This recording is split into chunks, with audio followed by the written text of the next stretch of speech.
director general de Fundación El Libro. Hola, buenas tardes. Qué panelazo, ¿no? Qué bárbaro. Miraba, bueno, este diálogo es un diálogo especial por este aniversario. Como saben, la Feria del Libro está celebrando su 50 aniversario. O sea, estamos haciendo muchas cosas diferentes en esta edición. Hemos dedicado un pabellón completamente a homenajear este medio siglo. Estamos utilizando la pista central para ofrecerle a los visitantes espectáculos. Y bueno, este ciclo se sumó para recorrer la historia de lo que pasó en estos 50 años, la historia del país, recorrida también en paralelo por la Feria del Libro, ¿no? Le pedí este año a Verónica Abdala que de sopetón, porque ella había preparado, siempre nos viene haciendo el diálogo de escritores y escritoras de la Argentina. Le dije, no, te tengo otra cosa que quiero que... Hola Silvia, ¿cómo estás? Otra presencia de lujo. Le dije, estamos preparando esto, estamos recorriendo los 50 años, y bueno, y esta primera mesa tiene que ver con ese primer trecho de la Feria del Libro que coincidió con la dictadura militar, ¿no? Y es cómo leíamos lo que no nos dejaban leer, lo que no podíamos leer, ¿no? Y creo que acá hay mucha gente que sufrió, en el caso de Clara Obligado, el exilio, bueno, los libros de Abelardo y Silva también sufrieron censuras, bueno, María Negroni, María Rosa Lojo, en fin.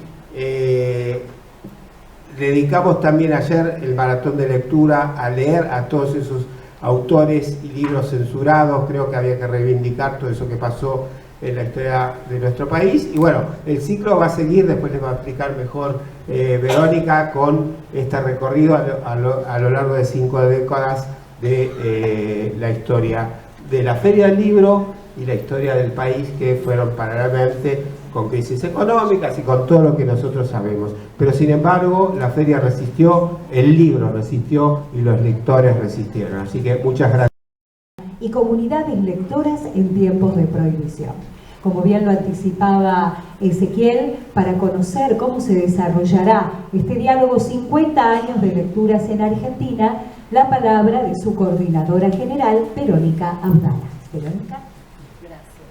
Bueno, yo simplemente quiero agregar, como contaba Ezequiel, este ciclo se propone abarcar 5 décadas de historia argentina a través de distintos núcleos temáticos. Esta mesa con la que comenzamos trata el tema de la lectura en dictadura, cómo se leía, la lectura en aquellos años oscuros, los más oscuros de la historia reciente. Fue una práctica de riesgo, fue también un gesto de resistencia. Y todos quienes están aquí van a contar sus experiencias personales, van a aportar su mirada lúcida y crítica sobre aquellos años para contarnos cómo se construyeron esas comunidades lectoras que a lo mejor traficaban libros escondidas o leían escondidas o simplemente cada uno contaba, ¿no? Creaban grupos de lectura, etc. Y el ciclo se compone de otra serie de mesas que abordan otros núcleos temáticos. La que sigue a esta mesa a las 19 horas tiene que ver con cómo se escribía en dictadura. Yo quiero leerles simplemente algunos de los participantes de estas mesas para tentarnos a seguir acompañándonos. Luisa Valenzuela van a estar a las 19, Liliana Hecker, Juan Sasturain, Santiago Kovadlov. Mañana seguimos con el cambio de siglo y la crisis de 2001. ¿Cuáles fueron las nuevas estéticas, las nuevas voces? De qué manera la crisis económica y política afectó nuestra literatura y dejó marcas perdurables en el tiempo. Y en ese sentido nos acompañan mañana a las 17:30 Martín Coan, Carlos Gamerro, Elsa Drukarov, Gloria Peirano. Mañana también a las 19 horas ya llegamos al nuevo siglo, cómo de alguna manera la crisis del libro, la cultura, las nuevas tecnologías, la inteligencia artificial, la falta de apoyo estatal condicionan y a lo mejor favorecen en algún sentido el ecosistema en transformación de la literatura argentina. Y finalmente el viernes a las 20:30, y quiero pedir un fuerte aplauso para él, vamos a cerrar este ciclo con un invitado de lujo, Guillermo Jabelson. Es editor, agente literario, tiene 6 décadas de historia como editor en Argentina, en México, en España, y vamos a conversar justamente sobre esto, el ecosistema en transformación y la visión panorámica que tiene de estos 50 años de historia y cómo se escribieron, crearon, publicaron y vendieron libros en Argentina y en el mercado hispanoparlante durante estas últimas 5 décadas. Así que el viernes 20:30 en la sala Victoria Ocampo los invitamos también a acompañarnos para conocer un poco el detrás de escena y cómo los que publican libros piensan el mercado, pero también se comprometen con su tiempo. Los dejo con Débora Campos, que es una gran periodista cultural, editora de la sección Cultura del diario Clarín y que va a moderar esta preciosa mesa. Ahora sí, buenas tardes, gracias por acompañarnos. Todos los años nos acompañan, yo veo caras así un poco conocidas. La próxima voy a venir con una lista para pasar lista, a ver si estamos todos. Fíjense la mesa que tengo. Yo me había impreso una resma completa para contarles el currículum de todas estas personas. Pensé que tal vez no era una buena idea porque tenemos solo una hora. Entonces, para presentarlos, opté por otra cosa, que es un dato curioso de sus vidas. Que yo creo que en ese dato curioso se cifra de alguna manera una vida y una obra, y dirán ellos después si es así o no, y además que creo que nos va a permitir enlazarlo con lo que cada uno nos va a contar. Ya me spoilearon, por eso yo ya sé, pero bueno, ustedes háganse los sorprendidos seguro.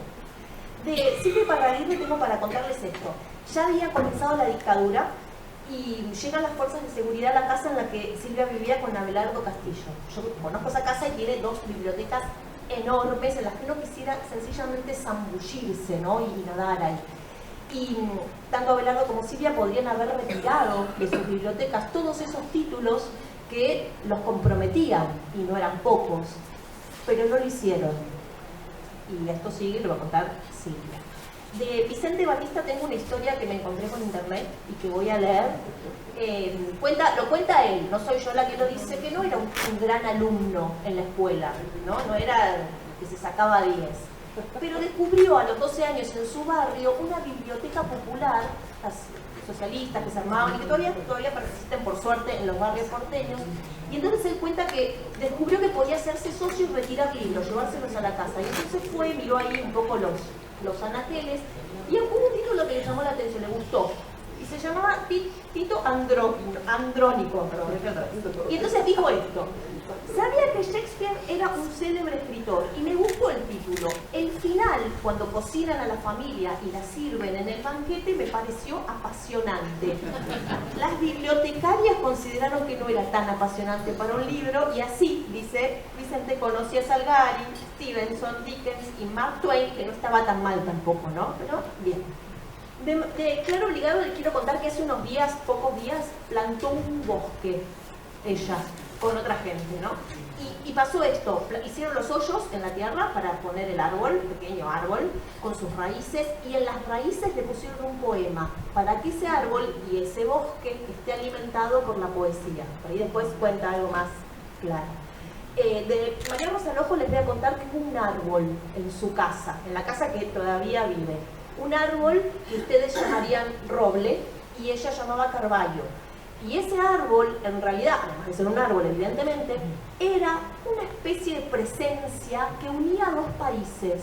Uno que estaba acá, en la Argentina, donde ella nació y vivió, hizo su carrera y aquí sigue escribiendo, y otro que estaba bastante más lejos, del que habían venido sus padres, su madre y su padre, exiliado también por otra dictadura al otro lado del Atlántico. Y de María Negroni tengo una pequeña anécdota que me encantó, y es esta. Ella, como saben, ella vivió en Nueva York un tiempo, y contó esto, que solía escribir en bibliotecas públicas, dice, fascinada por la idea de perderse entre libros ajenos como método creativo. que me encantó. Así que así los voy a presentar. Y para continuar, les voy a preguntar a cada uno de ellos. Hace 50 años era abril, como ahora, hacía frío seguramente, y acababa de haber un golpe de Estado. Quiero preguntarles quiénes eran ustedes en ese momento y de qué manera ese golpe de Estado influyó, torció, modificó sus vidas. ¿Querés empezar, Silvia? Hacemos un barrido. Yo te pediría, por favor, Vero, ¿se puede atemperar el aire acondicionado? Sí. Bueno, somos muchos, hola, encantadísima de estar en esta mesa, emocionada. Es una cosa que hoy amanecí así un poco choqueada, volver atrás en estos años. Sí, por supuesto, me acuerdo perfectamente y traje, digo, para que todos se queden tranquilos, un pequeñísimo texto que dura 7 minutos porque yo quiero que esté presente Abelardo hoy. Nosotros nos casamos el 20 de marzo del 76. Algunos amigos de Abelardo, que era duro para casarse, dijeron que él había provocado la catástrofe. Pero volvimos de San Pedro el 24 de marzo, el día del golpe. Así que por motivos hermosos de mi vida y trágicos para todos, eso está en mi memoria. Y además, el mismo 24 que estábamos acá, nosotros teníamos un programa de radio municipal, y lo prohibieron ese mismo día 2 veces.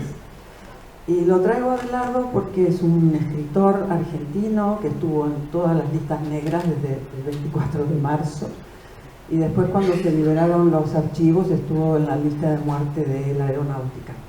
Así que, bueno, pasamos eso. Pero justamente yo voy a usar... Después hablo de los libros, sí, exactamente como dijiste.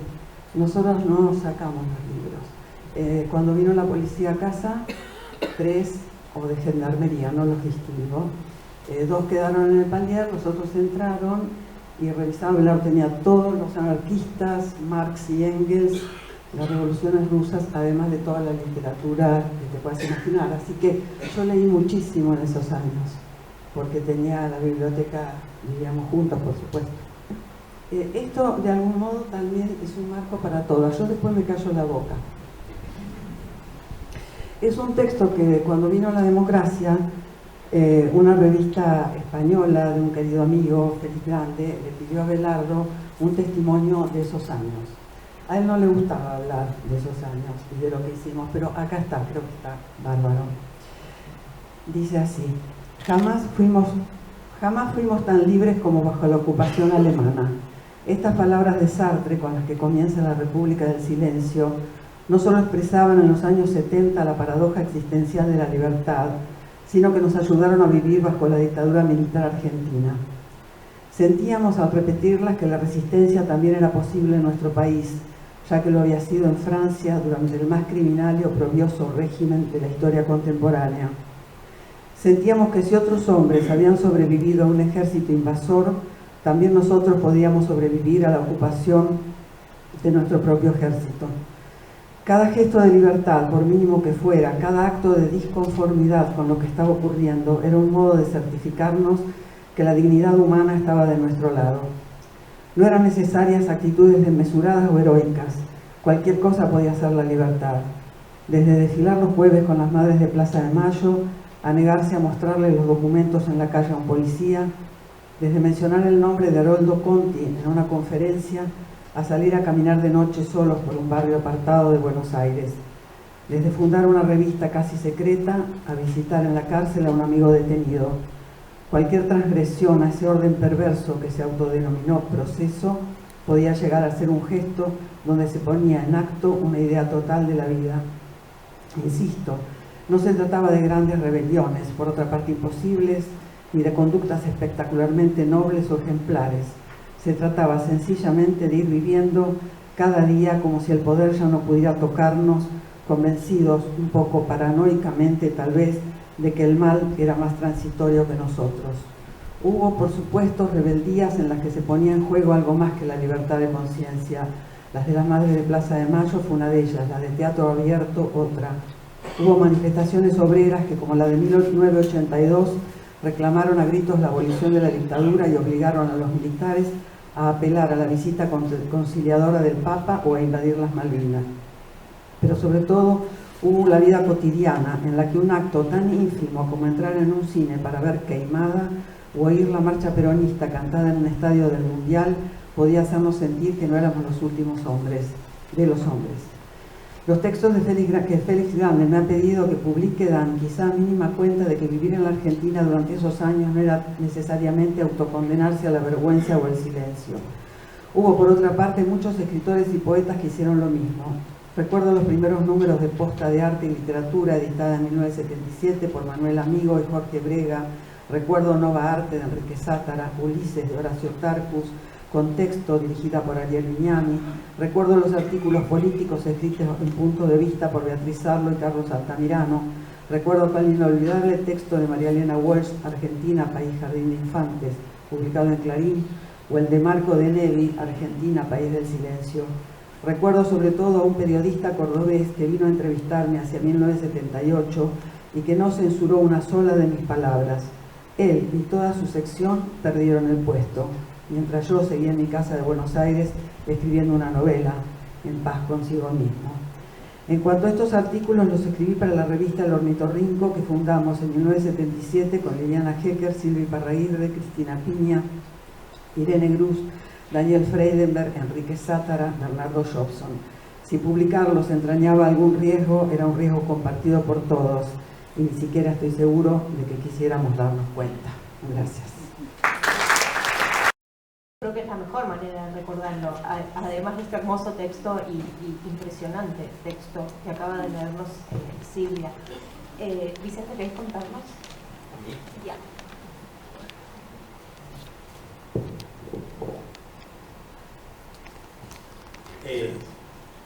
¿Se entiende? Yo escucho muy mal, no por vos, sino por mí, soy sordo, entonces la aparatito a veces funciona. Pero como tengo imaginación, voy a... estamos acá para hablar de la censura, y vos preguntaste qué pasaba conmigo personalmente durante la dictadura. Bueno, aclaro, yo por fortuna viví toda la dictadura en España, en Barcelona y después en Canarias. Y en Barcelona, y volví al país cuando volvió la democracia. Por una razón laboral, porque había escrito el guión de una película, me convocaron a trabajar a Barcelona, me fui por un año a Barcelona en el 73, con la idea de volver al año. Obviamente no pude volver. No pude volver, entre otras cosas, porque la que era la casa de mis padres, allá en Barracas, esa vivienda chorizo divina. Antes de irme, dejamos en una de esas habitaciones mis libros, mis escritos, mis fotos y las cosas de mi mujer también, todo ahí.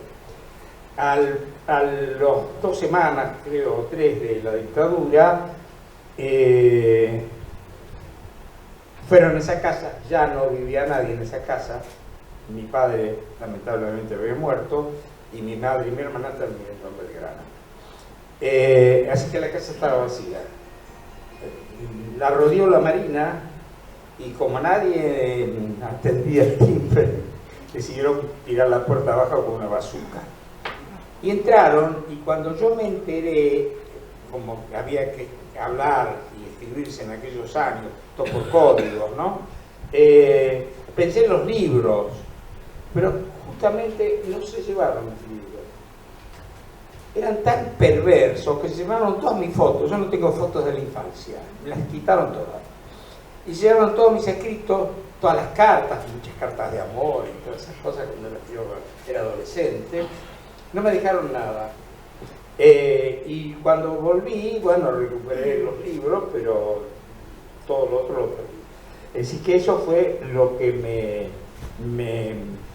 me atacó directamente, la censura que me hizo la dictadura, aunque yo estaba a muchos miles de kilómetros de distancia.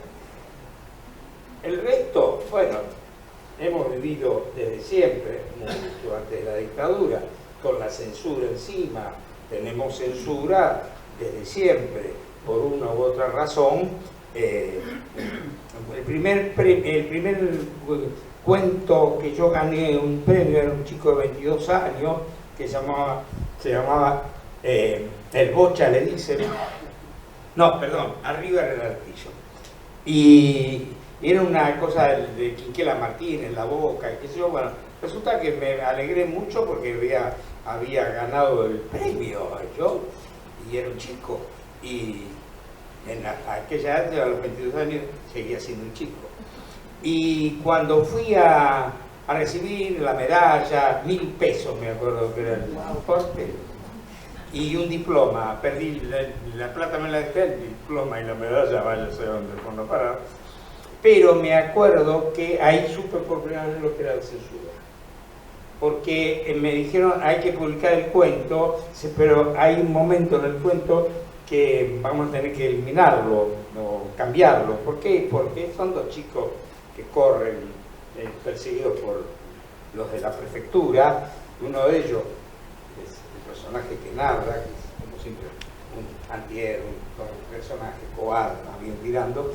Entonces se para y le dice al Bocha,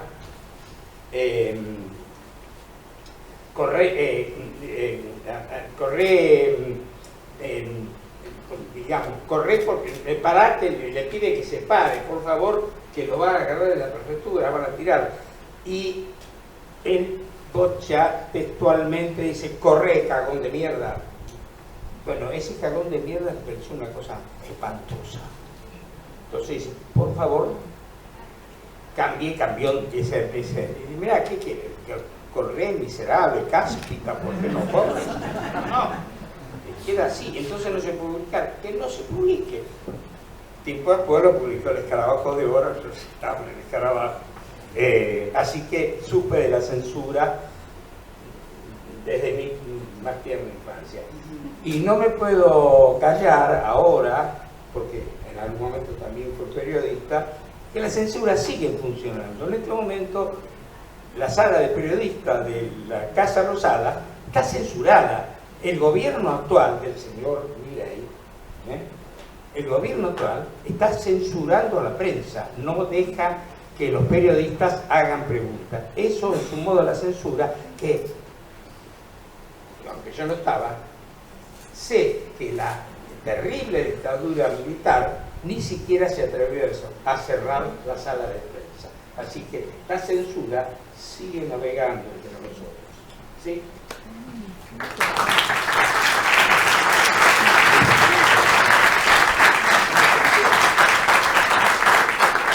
chicas están muy bien puestas porque Claro Obligado también tuvo, no desde el principio, pero un motivo para irse a España, ¿no? También. Así que, ¿podés contarnos, Clara? ¿Se oye? Sí. Voy a ser totalmente obediente y responder a qué estaba haciendo en abril de hace 50... Sí, soy muy obediente. Yo recuerdo que en abril de 1976 yo era un estudiante joven que intentaba recibirse en la carrera de letras, formada en una especie de lectura delirante de literatura en sí misma, con sociología, con Frank Fanon, con Paulo Freire. O sea, leíamos una mezcla de cosas, sociología y literatura. Estaba por entrar en la facultad para ser ayudante de literatura francesa, y el primer texto que me pidieron que leyera era Conversaciones en el Foro de Genan, de Mao Zedong. ¿No? Ese era un poco el clima de época, ¿no?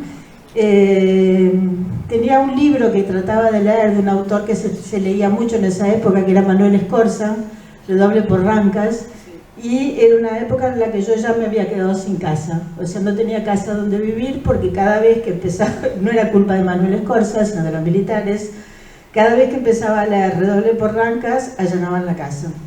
Era como 5 o 6 veces me pasó, Entonces vivía era como un estudiante normal que iba a la facultad, que trabajaba, pero a la noche dormía en distintas casas. Y a medida que empezaba este libro tenía que dejar la casa porque venían los militares. Entonces, eso fueron los 7 o 8 meses últimos en los que viví en Argentina. Otra historia de esa época es un amigo que trató de cruzar la frontera con Chile, recuerdo, y que llevaba un libro rojo que hizo que los militares por poco lo metieran preso. Era un libro de Rubén Darío.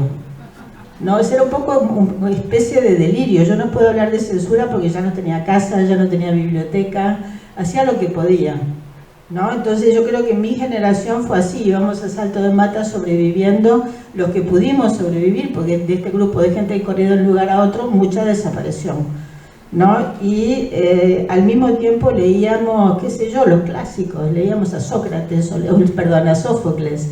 O sea, era una vida como muy particular, donde para mí hablar de la censura es quedarme corta, porque ya no tenía casa, es totalmente distinto. Eso era abril de 1976. Porque María Rosa Lojo también era una estudiante de letras, ¿no? Que vivía esa época. Lo puedo encadenar perfectamente. Yo estaba terminando el último año de la carrera de letras en la UBA cuando estalló el golpe de Estado. Era mi último año de facultad. Un año extraño en todos los sentidos. Fue el año en que encontré al amor de mi vida, con quien sigo, mi compañero, algo que me une así para ir. Todavía no nos casamos un año y medio después, un flash. Fue también un año muy duro porque mi familia de origen, mis padres entraron en un declive personal gravísimo que, bueno, provocó después sus enfermedades, sus muertes. Eso lo conté todo, toda esta época está contada ya en una novela que se llama Todos éramos hijos. No la voy a repetir, lo que puedo decir es que yo venía de un clima muy fecundo de lecturas que ya habían empezado en la secundaria, porque fui a una secundaria, bueno, que está en la novela, muy particular, donde fueron catequistas una de las dos monjas francesas secuestradas por Astiz. Leonie Duquet fue catequista en mi escuela, el Sagrado Corazón de Castelar. Era una escuela que había optado, como el Concilio Vaticano, por los pobres, por la teología de la liberación, donde se discutía de todo. El manifiesto comunista yo lo leí en la escuela, no el programa escolar, pero sí en los debates extracurriculares. Y en el momento del golpe yo tenía libros en casa, no en una biblioteca tan grande seguro como la de Abelardo, pero sí tenía unos cuantos de aquellos que no se podían leer. Tenía Los Condenados de la Tierra, de Frantz Fanon, tenía obras de Sartre, tenía obras de Marx, mezcladas con Nietzsche, mezcladas con los presocráticos, con todo lo que caía en mis manos, porque yo era un animal lector. Yo no escribía, pero no publicaba en ese periodo del proceso. Yo seguí escribiendo poemas, que era lo que hacía. Narrativa empecé a escribir más tarde, algunos cuentos y poemas, pero no había publicado nada. Yo empecé a publicar justo con la democracia y justo mi primer libro se lo debo a esta Feria del Libro, porque gané un premio de poesía, el que la Feria del Libro daba a poetas inéditos, donde estaba mi admirada Olga Orozco en el jurado. A pesar de la diversidad, nunca fuimos tan libres como durante la ocupación alemana. Sin embargo, se lograban construir espacios de resistencia. Uno de ellos, para mí, que no olvidaré nunca, fue el que me ofreció la biblioteca del Instituto de Literatura Argentina de la Universidad de Buenos Aires, donde yo había estudiado y donde luego tuve sede de investigación y fui, en esos años era becaria, yo estaba haciendo mi doctorado, como se podía, con todas las limitaciones del caso, pero lo hacía, y gracias a que también hubo profesores que no habían sido nombrados por los militares y que se quedaron, y que, bueno, me permitieron hacer un posgrado y finalmente dedicarme a la investigación. Esa biblioteca era muy buena, tenía muchas cosas especiales, porque nuestra bibliotecaria, que creo que todavía vive, Marta Barbato, era poeta, y ella seleccionaba lo que había que comprar y conseguía cosas magníficas. En esos años yo empecé a leer a las escritoras argentinas, que, como sabemos las que nos dedicamos a estas cosas, como sabe bien Clara, no se daban en las cátedras, no estaban en los programas, en los currículos, no. Así yo conocí las obras recién salidas, qué privilegio, de Sara Gallardo. Leía Isejuaz, que fue una obra eje de mi vida literaria posterior, donde encontré una afinidad profundísima, El país del humo, leí La rosa en el viento, todas salieron en los años antes del proceso y en los años del proceso. La rosa en el viento es del 79.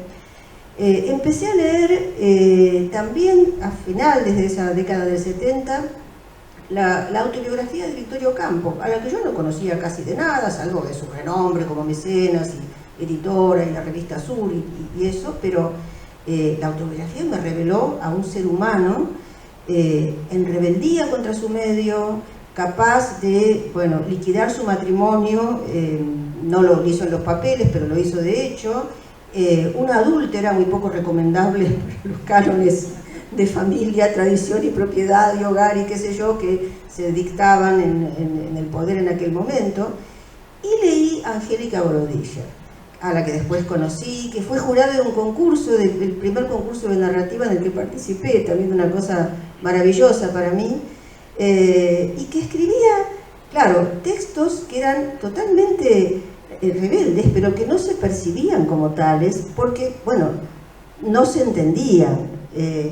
Angélica era una escritora de ciencia ficción, sí, era, pero no solo eso, o sea, la ciencia ficción, como sabemos, es una de las posturas más críticas frente al mundo real también. Decimos a través de ese género, que hoy ya creo que ya ni queda, porque ya todas las distopías ya se realizaron, así que la realidad es peor que lo que imagina la ciencia ficción. Bueno, yo quiero cerrar esta exposición breve, no me quiero demorar demasiado, con un pequeño homenaje leyendo uno de esos textos que encontré en la biblioteca del Instituto de Literatura Argentina, que pertenece este texto al libro Trafalgar, que fue el primero que leí de Angélica Borodiller, y que es el libro de viajes por el espacio de un comerciante rosarino, Trafalgar Medrano, escrito en un lenguaje coloquial muy divertido, que cuenta, bueno, los viajes de un tipo que es capaz de vender cualquier cosa y se conecta con personas de otros mundos. El cuento se llama La lucha de la familia González por un mundo mejor. Y es un planeta muy especial donde los vivos conviven con los muertos, que no los dejan en paz. Ahora, ¿cómo eran esos muertos? En González, el planeta González, la gente se moría como en cualquier otra parte, pero no se quedaba afinada y quieta en el cajón como un difunto bien educado. Ni siquiera había cajones.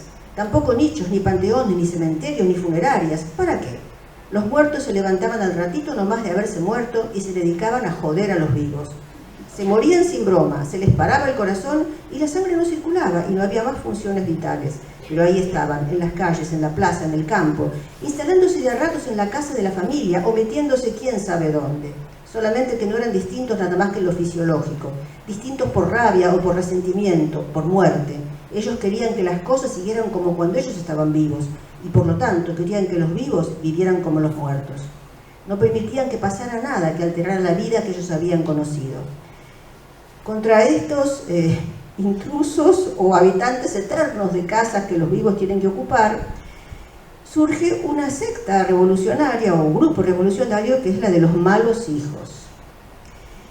Los malos hijos son los que contestan mal y desobedecen a papá y a mamá, los rebeldes, los que conspiran, y usted reconocerá que no es fácil contra los muertos. Organización clandestina, pero no mucho, porque no se puede hacer nada totalmente escondido de tantos muertos, entre los cuales algunos fueron malos hijos cuando estaban vivos. Organización que trazaba planes, favorecía el estudio, la resistencia, la investigación y la curiosidad. Volaban en globos, ¿se acuerda? Para coordinación e información de ciudad en ciudad, pero en secreto. Cada vez que los muertos encontraban un globo, lo destrozaban. ¿Cuánto tenía que ver todo eso con lo que estábamos viviendo? ¿Cuántos de nosotros nos sentíamos profundamente malos hijos, ocupados por, bueno, esa gente que no se quería ir y que estaba ahí interrumpiendo el caudal de la vida? El cuento termina bien, es muy lindo leerlo, y bueno, nuestra historia terminó bien con la democracia, a pesar de todos los defectos que sigue teniendo hoy y que la encontramos, pero igual es mejor de lo que fueron aquellos tiempos. Y voces como las de Angélica Borodiller o como las de Sara Gallardo, voces sutiles, voces disidentes, como siempre es la buena literatura. La literatura no es conformista, justamente nos muestra qué raro es el mundo, qué incómodos estamos en él, qué raros somos nosotros. Y bueno, este legado de Angélica Gorodischer era, yo lo quise traer porque fue de las lecturas que me iluminaron en aquella época, me hicieron reír y alimentaron mi propia vocación. Como les dije, yo todavía no era una escritora, no había publicado ningún libro, así que agradezco el estímulo que recibí de estos muertos que sigo escuchando con los ojos, porque se murieron de verdad, pero están en los libros. Así que viven con nosotros para bien y no nos molestan, todo lo contrario, nos siguen iluminando. ¿Quieres contar un poco sobre vos en aquellos tiempos?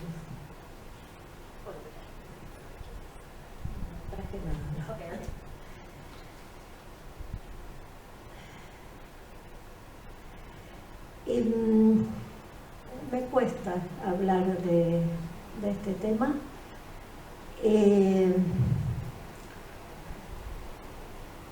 Yo era una estudiante de la Facultad de Derecho y era una militante política. Y yo pienso, cuando pienso un poco cómo fueron mis lecturas, o sea, yo no era escritora ni nada que se le parezca en 1976. Yo pienso que hay una etapa que comparto con lo que decía María Rosa, de haber leído cosas en la escuela, por ejemplo, o sea, libros de la formación literaria, ¿no? Y en la Alianza Francesa también, que leía a los grandes y las grandes autoras. Y luego hay un quiebre, cuando entro en la facultad y me dedico a la militancia, y ahí podría hacer una lista de todas las cosas que leíamos en esa época, pero sería redundante porque es la que leíamos también. Algunos mencionaron a Paulo Freire, qué sé yo, me hice una anotación acá, leíamos los conceptos elementales del materialismo histórico, estoy hablando de 18 años, de Marta Harnecker, Fanon, Galeano, El Che, Cristianismo, Revolución de Camilo Torres, todos los libros de Mao sobre la guerra de guerrillas, sobre la práctica, sobre la guerra prolongada, los libros de Sartre, los de Malraux, los de Guy Debord, los de, por supuesto, Marx y Engels. Leíamos a Mariátegui, a José Martí, veíamos el cine de Saura, veíamos las películas que son muchísimas que se pueden mencionar, la música de esa época, Víctor Jara, Violeta Parra, Biglietti, la nueva trova cubana, Huerque Mapu, Mercedes Sosa, etcétera, etcétera. Y en lo nacional, Hernández Arregui, David Viñas, Abelardo Ramos, Juan Gelman, Urondo, Walsh, John William Cook, Peronismo y Revolución, Pino Solanas, La Hora de los Hornos, Actualización política y doctrinaria para la toma del poder. Ese era el mundo en el que yo circulaba. Y cuando vino el golpe militar, esa biblioteca, yo puedo decir que es una biblioteca desaparecida, porque esa biblioteca simplemente dejó de estar. No recuerdo exactamente cómo me desprendí de esos libros, de esos discos, de esas revistas. No recuerdo, porque también así como mencionaba Clara, también me fui varias veces y me instalé finalmente en una especie de exilio interior en la zona sur de la provincia de Buenos Aires, y en esa casa no había ninguno de estos libros, no había libros. Y yo podría decir que, a diferencia de mis compañeros de mesa,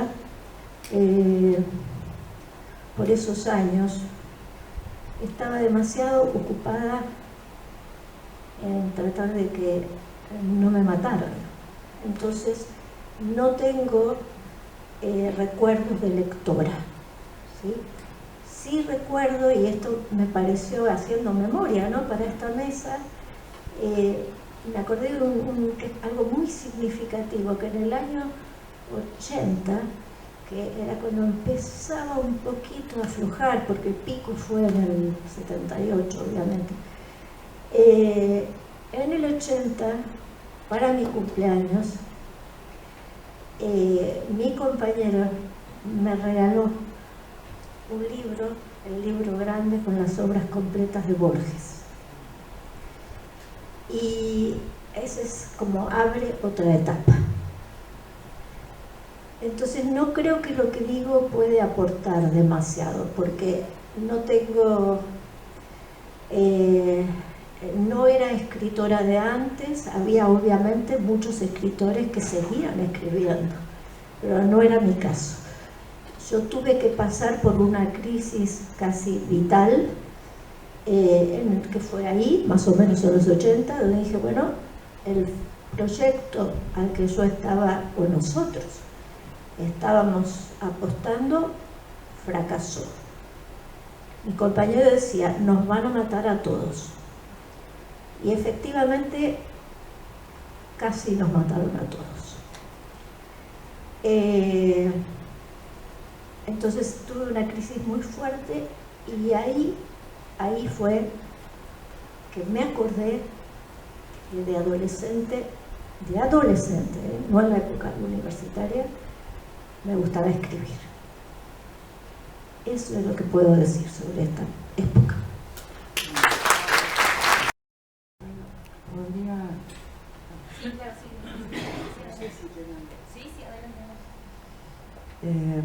Bueno, es impresionante lo de todos. A mí también me costó venir. Ayer pensaba, ¿no? Quiero decir dos cositas. Una pavada, pero llegué tarde porque vivo a 3 cuadras de Congreso y no sabía cómo salir. Abelardo en un momento dijo, es inútil que saque los libros, porque con la trayectoria del escarabajo, un tipo formado en el marxismo, y con toda su participación, incluso su controversia con el Partido Comunista, acerca de que, o sea, pertenecía a lo que se llamaba la izquierda latinoamericana, pro Cuba, por supuesto acá se venía mucha gente, pero Abelardo dijo en un momento, si me vienen a buscar va a ser inútil tener o no tener libros, o sea, porque ya incluso esos que vinieron, que no me acuerdo, le dijeron, no, eran cosas medio estremecedoras, decían, no crea que no nos gustaba lo que escribe Haroldo Ponti, lo que escribía Haroldo Ponti, pero usted tenga cuidado. Bueno, una cosa tremenda, pero el tipo miró toda la biblioteca, creo que no fue la única experiencia de esos años. Había una cosa de oscuridad, de no poder comunicarse por teléfono. A mí me quedó mucho después el tema del teléfono pinchado, ¿no? De no poder hablar. Yo personalmente en eso tuve una experiencia más afortunada, que es que la biblioteca estaba, leí mucho lo que Abelardo, cuando yo hacía poco que me había recibido en la facultad, una facultad muy convulsionada de filosofía y letras, hacía 2 años, y Abelardo siempre me decía que bárbaro lo que estaba estudiando, pero que tenía que leer ciertas cosas porque después no las iba a querer leer. Qué sé yo, Busca del tiempo perdido, La montaña mágica, que no hubiera tal vez ido yo espontáneamente a esos libros, pero fue una época que leí muchísimo. No me acuerdo exactamente, pero todos esos clásicos, El egoísta de Meredith, por ejemplo, un autor, a mí me gustaba mucho la literatura inglesa, Tom Jones, creo que soy la única persona que leyó 3 veces Tom Jones, que lleva 2 tomos. Pero digamos que ocurrían cosas. Y había censura, había una censura y una autocensura tremenda. Cuando nosotros sacamos la revista, y quiero decir a Abelardo, Liliana y yo, que la creamos, y la gente que nos acompañó, pero el que tenía claro que estábamos luchando contra la censura. O sea, la revista salió El Ornitorrinco y transcurrió todos esos años negros corriendo. Cuando los militares quisieron inventar la guerra con Chile, como es editorial de Abelardo, que precisamente los va a publicar todos sus textos políticos acá, Hugo Levin, que es un libro que dejó Abelardo, que se llama La agonía de la libertad, ¿no? Que es todos sus textos políticos, pero realmente era, me perdí lo que te venía diciendo. Cuando publicábamos el ornitorrinco era la lucha contra lo que se podía y no se podía decir. Entonces Abelardo en ese editorial decía que decía, la guerra es la lógica de los imbéciles, y decía que los coroneles mandaban al frente a pelear a otros mientras ellos se quedaban detrás de los escritorios. Había que decirlo en el 78. Y de hecho Abelardo lo levantó un colectivo de Sin Línea, del Canadian. Bueno, en principio estos que vinieron porque nos denunció un vecino. Pasaban esas cosas. Es decir, venía que un vecino había hecho que a casa venía mucha gente, venía gente del taller, que era nuestro único ingreso económico. Yo daba clases como podía, bueno, después entré en el CONICET, pero digo que era leer y escribir de algún modo a puertas cerradas, aguantando, y bueno, no me quiero extender, pero quería decir esto, disculpen, y estoy encantada con mis compañeras, y a Clara le digo que yo también estoy plantando bosques de los incendios del sur. Bueno, no yo personalmente, hay una fundación que repone los... Bueno, basta.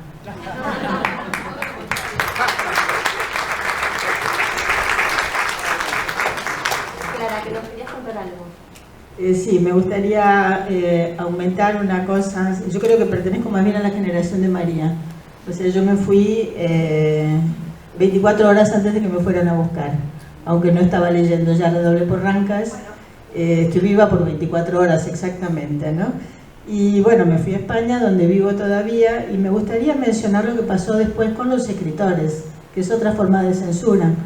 O sea, cómo al cruzar el charco, como se dice, escritores como Di Benedetto, por ejemplo, quedaron acallados, o Daniel Moyano, ¿no? Que no tenían lugar. O sea, llegan a una España que está saliendo de una dictadura que tiene X problemas que son otros, y yo recuerdo haber conocido, por ejemplo, a David Viñas, o sea, gente que había perdido a sus hijos y que tenía que escribir en una sociedad que no le importaba nada lo que estaba pasando más allá del océano, ¿no? O también Héctor Tizón, que escribe uno de los libros más bonitos sobre el exilio, que es La casa y el viento, que es un libro que se los recomiendo muchísimo, que sin hablar, o sea, ese sí que es un libro sobre la censura, o sea, sin hablar de lo que es el exilio, habla poderosamente de lo que es el exilio. Pienso también en Griselda Gambaro, que también escribe allí un libro maravilloso, que es Lo impenetrable, una mujer que no se deja penetrar en toda la novela. O Susana Constante, que gana el primer premio de la sonrisa vertical. Y me gustaría marcar también cómo los hombres hablan del dolor del cuerpo, mientras que las mujeres hablan del placer del cuerpo. Aparece la literatura erótica escrita por mujeres en España. Y es una generación que se ve rebalsada por el dolor y por la incomprensión. Y esa también es una forma de censura. Bueno, yo viví también bajo la censura, aunque estaba en España, porque era el gobierno de Franco y ahí no te permitían nada, directamente. Así que todo lo que se leía sotoboche, por debajo, porque si te agarraban con un libro prohibido, y para ellos, que sea La montaña mágica era un libro prohibido, podías terminar preso. Eran muchos años. No obstante eso, en aquellos años, un gran amigo, que ya no está, catalán, Jordi Estrada, que estaba en la editorial Planeta, inventó, junto con Hugo Levin, que estaba en Planeta, pero de Argentina, una colección de autores hispanoamericanos, y ahí sí publicó algunos de los que vos nombraste, tuve la suerte de estar yo y la gente más, libros que me escaparon un poco a la censura, o a lo mejor porque no éramos tan peligrosos para el régimen fascista de Franco. Lo cierto es que sí, como nos hemos criado siempre bajo la censura, en democracia o en dictadura, aprendimos a manejarnos con cierta astucia. Silvia lo acaba de reseñar bastante bien. Uno tenía que salir a decir algo y tenía que cuidarse de cómo decirlo para que yo me acuerdo, me estaba yendo a España y el Centro Cultural de América Latina publicó un libro de cuentos míos. La peor tapa es horrible, que era, el libro era Esta noche reunión en casa, y era un torso con, en vez de la cabeza salía una mano. Nunca entendí por qué eso, pero cuando volví le pregunté no me acuerdo, Gregorich era el que le digo, ¿por qué hicieron esto? Pues yo me fui con 2 ejemplares y volví 10 años después, así que, pero seguíamos vivos todavía. Y entonces le pregunté y me dijo Gregorich, no, sabes, algún lío bárbaro, porque, claro, Esta noche en casa es la historia de un torturado. Y entonces el tapista había puesto una especie de cama, y sobre eso había un hombre que le estaban poniendo la picana, y además, para que no quedaran dudas, había un escudo de la Policía Federal. Entonces cuando presentó la tapa, el tapista, a Spivakov, le dije, ni loco, si yo publico esto vamos todos presos y sacan, lo cual es cierto. Pero se ve que le cayó mal a este tapista, que nunca supe quién fue, hizo ese desastre, se vengó conmigo, yo no tenía nada que ver. Así que la censura uno lo va sintiendo permanentemente, y lo mejor es no asustarse, saber cómo decir las cosas, pero no callarse nunca, ¿sí?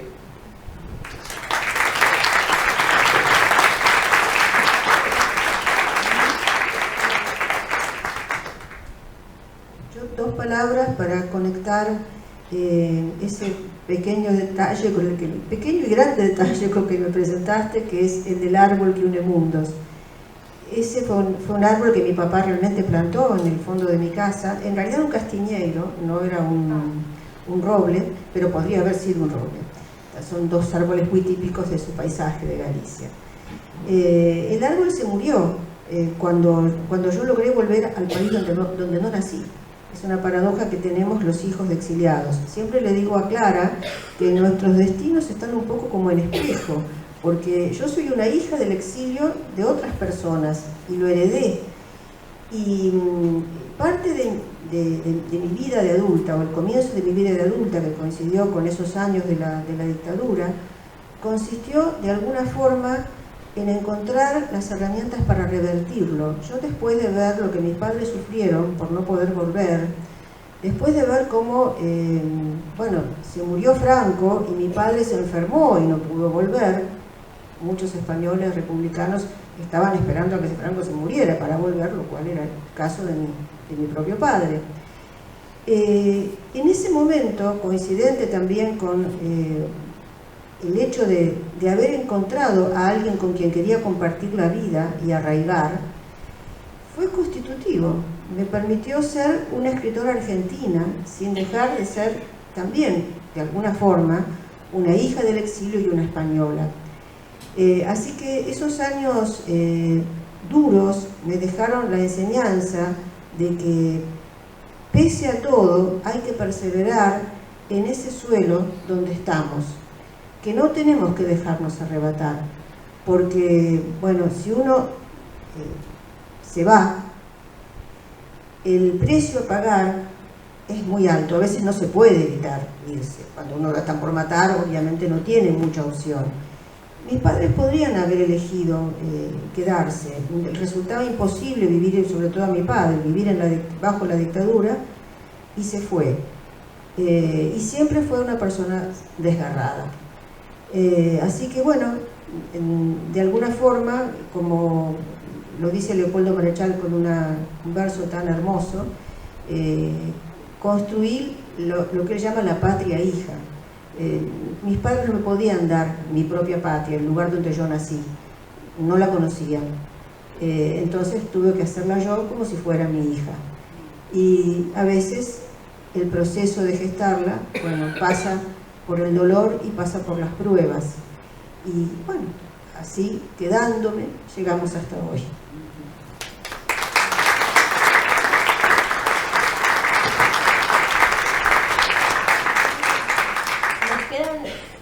No nos quedan minutos en realidad, pero yo voy a mentir y voy a decir que nos quedan 5 minutos, ustedes hagan como que sí, por si alguien quiere hacer alguna pregunta. Yo me imagino que mucha gente quiere hacer muchas preguntas, así que vamos a elegir dos ya levantaron la mano por acá, así que me voy a levantar para llevar el micrófono, piensen si hay una más.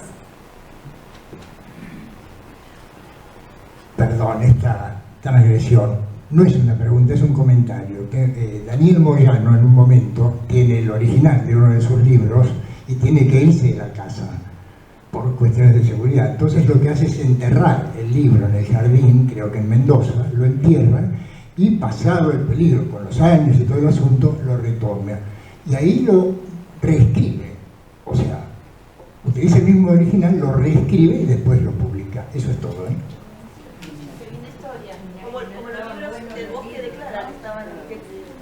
Muchas veces no estaban, los libros se habían, no servían más, los libros enterrados.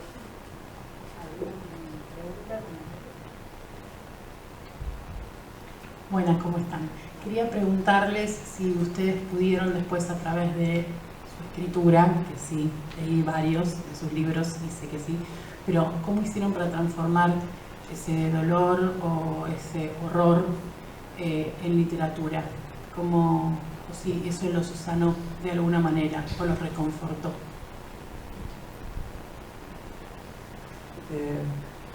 Yo realmente no pude pasarlo a lo imaginario. Lo pasé por otras historias, en la orfandad el dolor va por otro lado, pero no pude. Yo después del proceso digo siempre que quedé pusilánime, ¿no? Me acordaba siempre de mi mamá, yo lloraba en el cine, mucho era llorona, y mi mamá me decía, pero si es una película, me consolaba. Cuando crecí me di cuenta que las películas contaban, ni hablar ahora.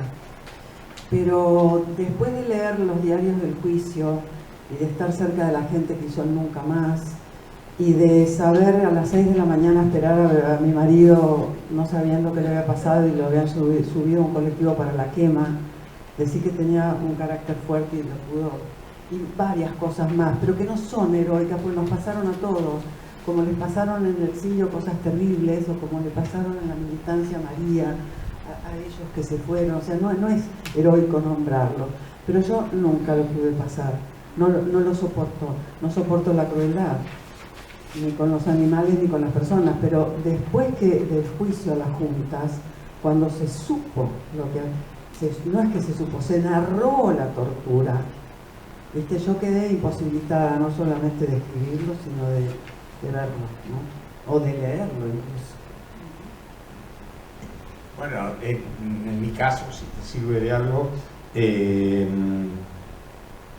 supongo que toda mi literatura, toda mi escritura está teñida de eso, pero nunca está dicho, sino que mucha gente interpreta eso es por aquello, pero a mí no me interesa.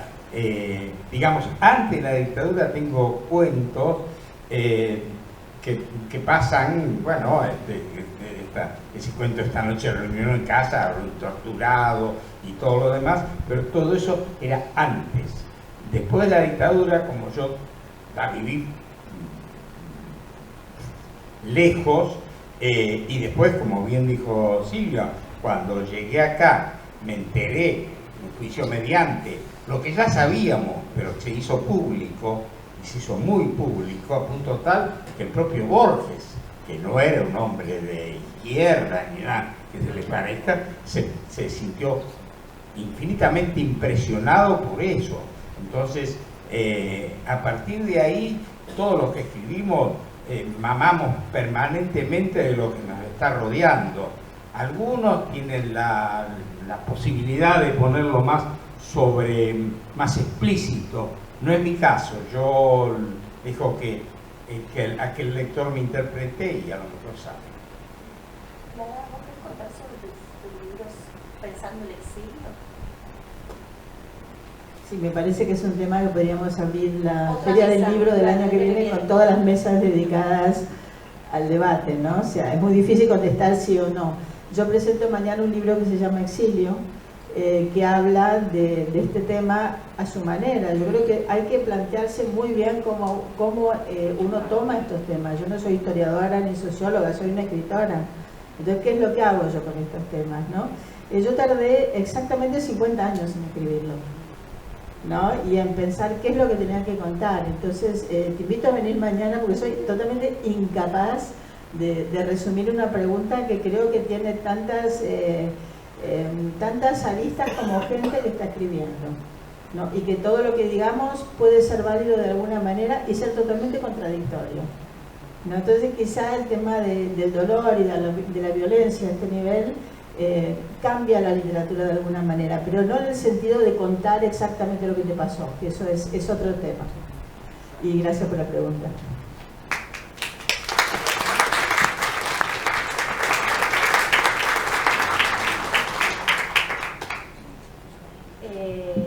Como dice Clara, el año que viene hacemos un debate, vienen todos el año que viene y hacemos un inicio para hablar de este tema, porque hay un montón de cosas que no preguntamos, por ejemplo, cómo circulaban esos libros, cómo te llegaban, es imposible pensarlo ahora para los que o éramos bebés, o recién les comentaba que en esta Argentina que vivimos, hay más gente que nació en democracia que los que nacimos en dictadura. Entonces es muy difícil imaginarte cómo hacía, no había WhatsApp, no había fax, no había correo electrónico, ¿cómo te llega un libro prohibido? ¿Cómo sabes que es prohibido? ¿Que había una lista? A las escuelas llegaban listas con los libros. Exacto. Claro que Entonces, había. pero Estaba prohibido Cortázar, claro, pero ¿cómo? Yo vivo en Avellaneda, ¿cómo no compro el diario? ¿Cómo me entero? Esas cosas, ¿no? ¿Cómo circulaban los secretos? Además no Sí, se vendían, no se vendían. No, claro, por supuesto. Pero los libreros los tenían escondidos. Contaban ayer, ¿no? O sea, Luis Guzmán contaba ayer que en la librería tenía cosas escondidas. Entonces él sabía a quién podía ofrecerle o darle o venderle y a quién no. Pero también era requisado. O sea, todas estas cosas que ahora parecen como muy inverosímiles y eran completamente cotidianas. O sea, la censura... Uno dice censura y tiene una idea en la cabeza, pero otra cosa es tenerla en el cuerpo, ¿no? Son cosas diferentes. Una cosita, Claro. que no solamente es un tema de censura, porque tampoco había información de lo que pasaba. Exacto. ¿Okay? O sea, no sabíamos, no teníamos información. Y era peor, porque lo sospechabas o te llegaba, ¿no? Lo veías, se veía las fotos una tras de la otra de los muertos, de los supuestamente que se querían fugar y la ley de fuga, o en fin, o los abatidos, no me acuerdo, esto es un vocabulario, ¿no? Los abatidos en enfrentamientos, no sé qué, que eran en realidad los secuestrados. Entonces no solamente es un problema de censura, era lo que estaba pasando a nivel político con un proyecto clarísimo de país. Y me parece que eso hay que tenerlo muy claro, porque ese proyecto de país tiene algunas similitudes con el presente. Yo me acuerdo, me hiciste acordar algo terrible. En la casa de unos amigos circulaba una revista horror nazi que se llamaba Cabildo. Bueno, una de las tapas, eso sí que fue choqueante, estaban las fotos como de carnet, toda la tapa era gente torturada, que habían agarrado, ahí salió una vez Abelardo, puesto, pero era horroroso, exactamente. Bueno, perdonad, pero Cabildo, vos eras muy joven. Cabildo una vez sacó un número especial con todos los marxistas, comunistas, zurdos, estaba todo el mundo, a punto tal que aquel que no estaba, yo estaba por suerte, pero aquel que no estaba decía, por favor póngame, me han dejado afuera, porque cualquier ser pensante, cualquier escritor, cualquier poeta, para la gente de Cabildo, era un zurdo, era un comunista y lo puso. Después ya se perfeccionaba, lo ponían era como... un zurdo de mierda. Perdón, dije eso en la feria del libro. Era un zurdo de mierda. ¿Un qué?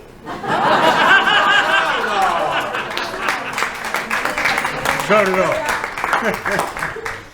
Un zurdo de mierda. Ah, eso, bueno, tengo, y las dejo en paz. Me deja tranquilo porque Sarmiento también era muy sordo. Y no, pero espere, si una vez entra a la Cámara de Diputados y le dice, maestro, usted no oye nada. Dice, sí, no he venido a oír, sino a que me oigan. Morosa me acaba de decir que o nos vamos o nos echa, así de elegante, así que por ahí, pero el año que viene tenemos que volver a... Hacemos una cita, ¿eh? Nos vemos el año que viene. Gracias.